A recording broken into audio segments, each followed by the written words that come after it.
নমস্কার। আজকে আমি গল্প পাঠ করে শোনাব সুনীল গঙ্গোপাধ্যায়ের ছোট গল্প পার্বতীপুরের রাজকুমার। পার্বতীপুর স্টেশনে নেমেই সুজয়ের গাটা ঝাঁঝা করে উঠল। দু চোখের কোণ জ্বালা করতে লাগলো একটু একটু, আঙুলের ডগাও ভোঁতা ভোঁতা লাগলো। জুন মাসের দুপুর, গনগন করছে রোদ, তাও সুজয়ের হঠাৎ শীত লাগলো। জ্বর আসবার সময় এইরকম হয়। স্টেশনটা ছোটোখাটো, অতি সাধারণ। বাবা ট্রেন থেকে মালপত্র নামাচ্ছেন, মা আর দিদি একপাশে দাঁড়িয়ে বাক্সপেটা গুনছে। সুজয় একটু দূরে সরে গেল। ধুত, বেড়াতে এসে জ্বর হবার কোনো মানে হয়? মা টের পেলেই বিছানায় শুয়ে রাখবেন। কুলির মাথায় মালপত্র চাপিয়ে ওরা উঠল ওভারব্রিজে। মাঝামাঝি আসবার পর সুজয়ের মনে হলো ব্রিজটা কোথাও যেন ভাঙা। তক্ষুনি কুলিটি বলল, দেখবেন বাবু, সাবধান, সামনে দুটো কাঠ ভাঙা আছে।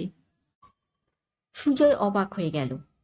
ওই কথাটা হঠাৎ তার মনে হলো কেন? সে তো ভাঙা জায়গাটা দেখতে পায়নি। দুখানা তক্তা নেই সেখানে, কেউ অন্যমনস্ক থাকলে গলে নিচে পড়ে যেতে পারে। স্টেশনের বাইরে একটিমাত্র নীল রঙের গাড়ি দাঁড়িয়ে আছে, আর কয়েকখানা সাইকেল রিক্সা। বাবা বললেন, ওই যে আমাদের জন্য গাড়ি পাঠিয়েছে। বাবার বন্ধু রঞ্জিত কাকুর মামা বাড়ি পার্বতীপুরে।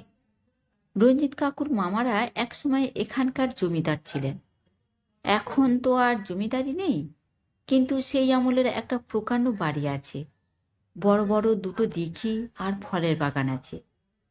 রঞ্জিত কাকু প্রায়ই পার্বতীপুরের এই বাড়ির গল্প করতেন।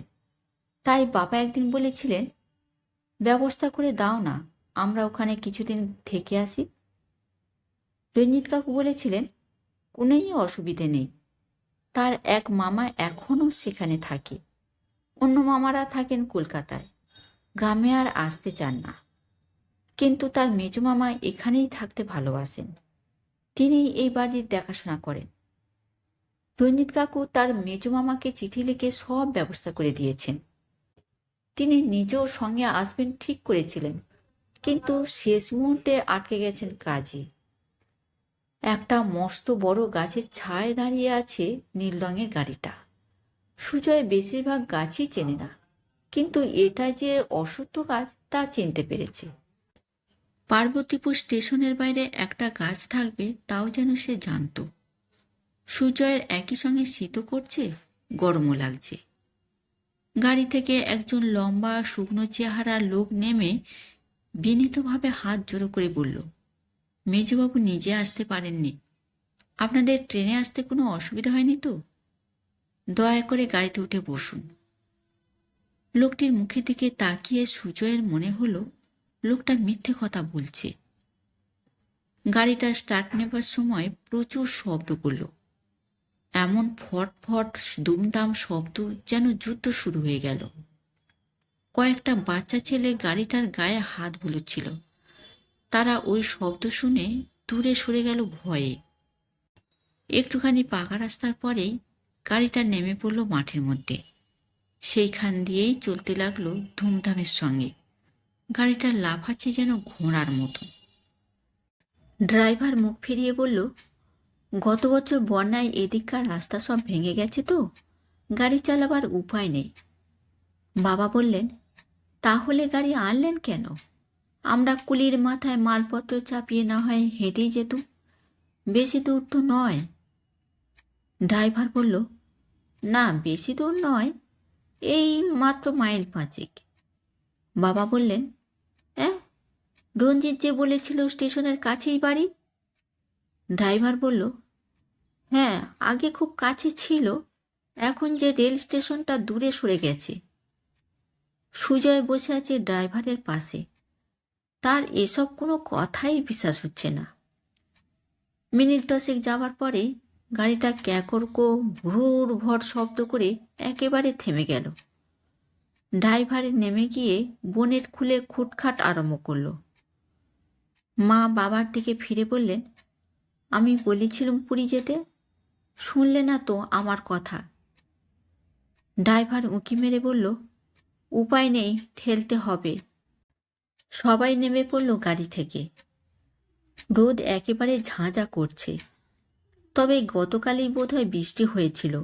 মাঠের এখানে সেখানে জল জমে আছে। মা তো কাদার মধ্যেই পা দিয়ে ফেললেন। ড্রাইভার বলল, সাবধান, দেখবেন এখানে বড্ড সাপখোপের উপদ্রব, কালই একজনকে সাপে কেটেছে। দিদি তাই শুনে এক লাফ দিল। বাবা জিজ্ঞেস করলেন, সাপে কেটেছে মানে? সাপে কামড়েছে? আগে হ্যাঁ। কোথায়? এই মাঠে? মাঠে তো সাপের কামড়ে প্রায় 1-8 জন মরে। কাল একজন মরেছে আমাদের রাজবাড়িতেই। মা বললেন, স্টেশনটা তো বেশ কাছে, ফিরে গেলে হয় না? বাবা বললেন, আহা, আগেই এত ভয় পাচ্ছ কেন? মাঠের সামনে একটা উঁচু বাঁধ। গাড়িটা অনেক কষ্টে ঠেলে তোলা হলো ওপরে। সবাই দারুণভাবে হাঁপাতে লাগলো। সুজয়ের শরীরটা কাঁপছে, ঠিক ম্যালেরিয়া রোগীর মতো। ড্রাইভার বলল, এইবার উঠে বসুন, আর চিন্তা নেই। গাড়ি চলতে শুরু করলো আবার। সুজয়ের মনে হলো গাড়িটা আসলে খারাপ হয়নি। লোকটি ইচ্ছে করে ঠেলালো ওদের দিয়ে। মাঠটা পার করে দিল এইভাবে। বাঁধের উপরে বেশ ভালো রাস্তা। একটু বাদেই সেটা গিয়ে মিশেছে পাকা রাস্তায়। তারপর আবার মিনিট 10 চলার পর একটা মোড় এলো। রাস্তার মাঝখানটা গোল করে বাঁধানো। তার সামনে বাঁদিকে আর ডান দিকে 3টে রাস্তা বেরিয়ে গেছে। গাড়িটা বাঁদিকে বেঁকতেই সুজয় বলে উঠল, ডান দিকে। মা, বাবা, দিদি সবাই তার দিকে তাকালো। ড্রাইভারও ঘচ করে ব্রেক কষে সুজয়ের দিকে চেয়ে রইল। সুজয় দৃঢ়ভাবে বলল, এবারে ডান দিকে যেতে হবে। ড্রাইভারটি মুখ কাঁচুমাচুভাবে বলল, হ্যাঁ, আমারই ভুল হয়ে গেছে, এদিকে তো বেশি আসা হয় না। পিছনের সিট থেকে দিদি মুখ ঝুঁকিয়ে জিজ্ঞেস করলো, তুই কি করে জানলি রে? সুজয় কোনো উত্তর দিল না। দিদি তার ঘাড় ছুঁয়েছে, কিন্তু চমকে উঠল না তো। সুজয়ের তো এখন জ্বরে পুড়ে যাবার কথা, তবে কি তার জ্বর হয়নি? রাস্তাটা আবার ডান দিকে বাঁক নিয়েছে। সেখানে মোড় ফেরবার আগেই সুজয় আবার বলে উঠল, আমরা এসে গেছি। বাবা বললেন, যা, 5 মাইল দূর বলল যে। ড্রাইভার এবার রীতিমতন ভয়ে ভয়ে সুজয়ের দিকে চোরা চাউনি দিল। গাড়িটা ডান দিক দিয়ে ঘোরার একটু পরেই দেখা গেল গাছপালার আড়ালে একটা বিশাল বাড়ি। জমিদার বাড়িকে গ্রামের লোক রাজবাড়ি বলে। সত্যি রাজবাড়ির মতন দেখতে। সামনে প্রকাণ্ড লোহার গেট, দুপাশে 2টি গম্বুজ। গেটের পর সুরকি বিছানো পথ, তার দুদিকে নানা রকম ফুলের গাছ আর পাথরের পরি। তারপর বাড়িটা যেন দুর্গের মতন। গেট দিয়ে গাড়িটা ঢোকার সঙ্গে সঙ্গে সুজয় বলল, বাবা, এ বাড়িতে আমি আগে এসেছি। বাবা বললেন, সে কি, তুই কি করে আগে আসবি এখানে? আমি নিজেই কখনো আসিনি। সুজয় বলল, এই জায়গাটা আমার খুব চেনা, এই বাড়িটাও। দিদি বলল, এরকম অনেক বাড়ির ছবিতে দেখা যায়, দেখলেই মনে হয় চেনা চেনা। সুজয় বলল, না, সেরকম নয়, এই জায়গায় আগে এসেছি। মা বললেন, আমরা কেউ আসিনি, তুই কি একা এসেছিস? গাড়িটা এসে থামলো বাড়ির সামনে। থাক থাক সিঁড়ি উঠে গেছে। তারপর পেতলের বল্টু লাগানো একটা মস্ত বড় কাঠের দরজা। গাড়ির আওয়াজ পেয়েও কেউ বাইরে বেরিয়ে এলো না। ড্রাইভারটি সুজয়ের দিকে তাকিয়ে চুপ করে বসে রইল। সুজয় বলল, কি হলো, কাউকে দরজা খুলতে বলুন? সে চমকে গিয়ে বলল, হ্যাঁ হ্যাঁ, নিশ্চয়ই নিশ্চয়ই। তারপর সে তত্তর করে সিঁড়ি দিয়ে উঠে গিয়ে ধাক্কা দিল দরজায়। বেশ কয়েকবার ধাক্কা দেবার পর দরজা খুলে একজন লাঠিয়াল বেরিয়ে এলো। বাবা বললেন, আশ্চর্য তো, লাঠিয়াল বাইরে পাহারা দেবার বদলে দরজা বন্ধ করে ভেতরে বসে আছে। লোকটিকে জিজ্ঞেস করলেন, মেজবাবু কোথায়? লোকটি বাবার দিকে চেয়ে রইল, কোনো উত্তর দিল না। সুজয় বলল, এই লোকটি বোবা। ড্রাইভার প্রায় আঁতকে উঠল সুজয়ের কথা শুনে। ফ্যাকাশে মুখে বলল, আপনি কি করে জানলেন? এবারে মা আর বাবা খুব অবাক হয়েছেন। দিদি বলল, সত্যি? ড্রাইভার বলল, হ্যাঁ, রঘু কথা বলতে পারে না। এই রঘু, মালপত্র তোল। লোকটির লাঠি নামিয়ে রেখে দু হাতে দুটো সুটকেস তুলে ভেতরে চলে গেল। ড্রাইভার বলল, আসুন ওপরে চলুন। মা বেশ বিরক্ত হয়েছেন। বাড়িতে অতিথি এলে বাড়ির লোক কেউ অভ্যর্থনা করতে আসবে না?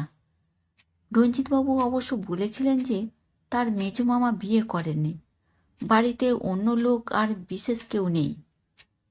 দোতলায় অনেকগুলি ঘর তালা বন্ধ। সুজয় ড্রাইভারের আগে আগে এগিয়ে গেল।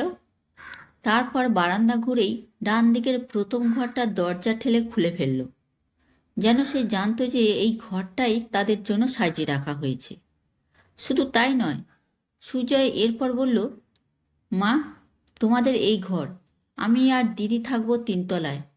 চল দিদি, আমাদের ঘরটা দেখে আসি। বাবা বললেন, কি ব্যাপার বলতো খোকা, তুই এসব কি বলছিস? সুজয় মৃদু মৃদু হাসতে লাগলো। তার চোখ জলজল করছে, তাকে অন্যরকম দেখাচ্ছে। বাবা তার কাঁধ ধরে ঝাঁকুনি দিয়ে বললেন, এই খোকা, কি হয়েছে তোর? সুজয় বলল, কি জানি, বুঝতে পারছি না। আমার সব কিছুই মনে হচ্ছে আগে থেকে জানা। এ বাড়িতে আগে আমি থেকেছি।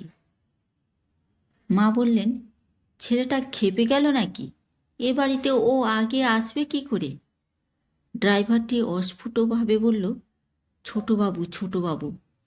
তারপরেই সে তাড়াতাড়ি ঘর থেকে বেরিয়ে গেল। বাবা তাকে ডেকে বললেন, এই যে আপনি চলে যাচ্ছেন, আপনার বাবুর সঙ্গে দেখা হলো না?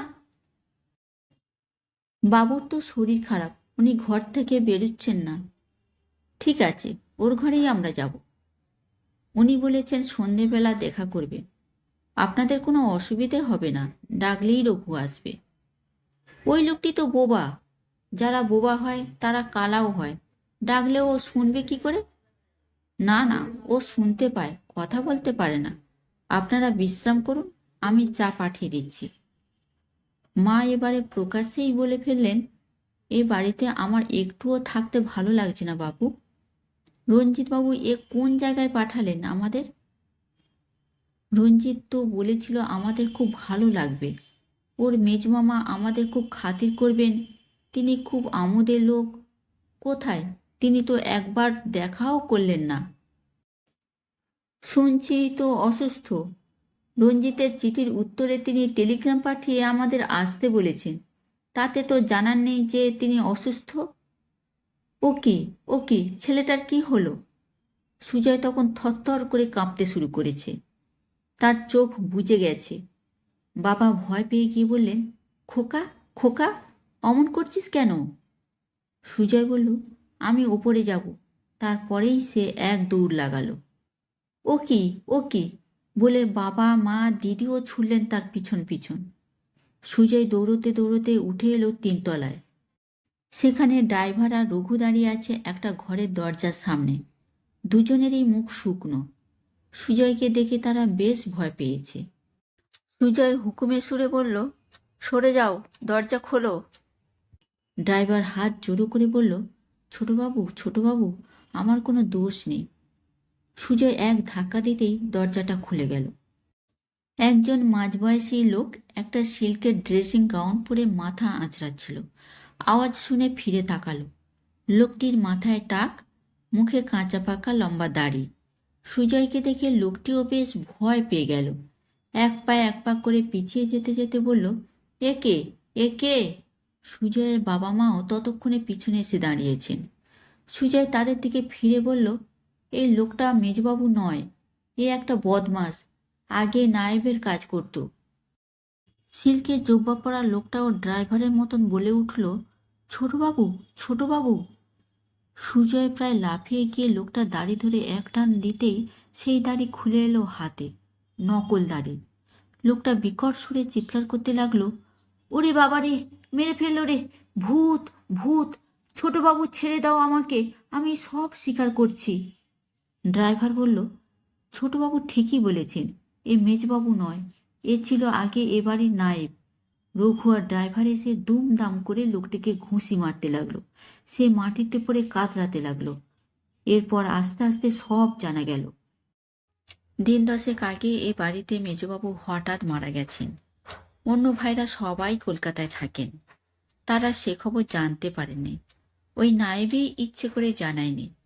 তার বদলে সে নিজেই মেজবাবু সেজে এ বাড়ি থেকে সব জিনিসপত্র সরাবার মতলবে ছিল। বাড়ির মধ্যে বাইরের লোক বিশেষ কেউ ঢোকে না।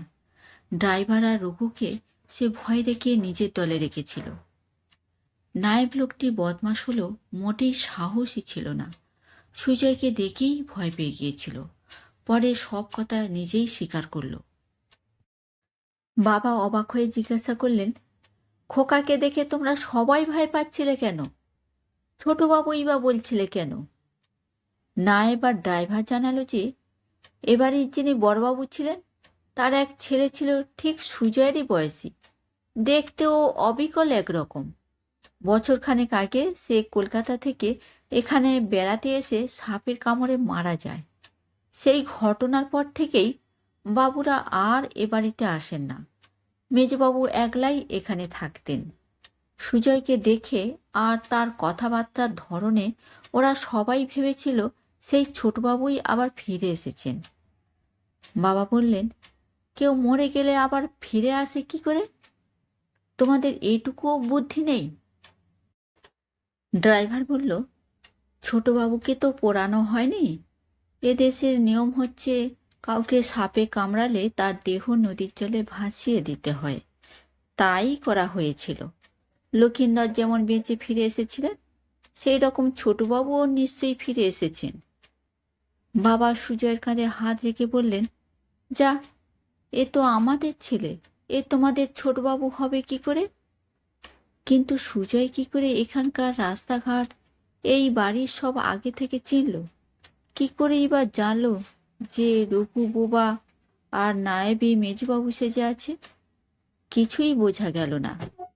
সুজয় নিজেও সে কথা বলতে পারল না। সুজয়ের শরীরে আর কাঁপনি নেই, জ্বরভাবও ছেড়ে গেছে। আগের কথা আর তার কিছুই মনে নেই। আজকের গল্প এখানেই শেষ।